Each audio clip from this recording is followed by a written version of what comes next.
NMAX Turbo terbaru gak perlu main kirian lagi, ngap. Kok bisa? Karena sudah pakai YE CVT atau Yamaha Electronic CVT. Ada tombol Y shift untuk aktivasinya. Ini bener-bener gokil sih menurut gua. Jadi baru aja dirilis NMAX 155 Turbo terbaru dengan teknologi YE CVT yang katanya pertama di dunia.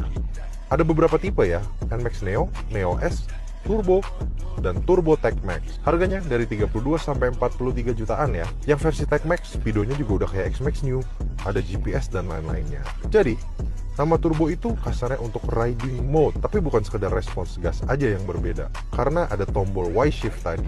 Ada dua riding mode, T mode untuk town riding atau dalam kota, dan S mode untuk sport touring riding alias ya lebih besar tenaganya. Nah, YE CVT ini atau Yamaha Electronic CVT ini kasarnya kirian yang multi setting up. Dengan pencet tombol Y shift dia berubah, jadi tarikannya juga nambah jos. Gokil! Overall, gue sangat amazed sama teknologi baru ini. Jadi, buat kalian yang bakal beli NMAX Turbo, coba.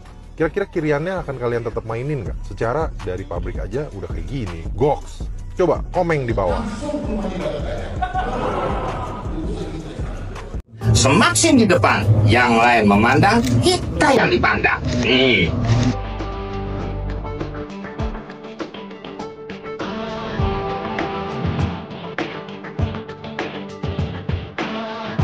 Bila kita terus rapatkan barisan dan tetap terus bergandengan tangan, tentu kita semakin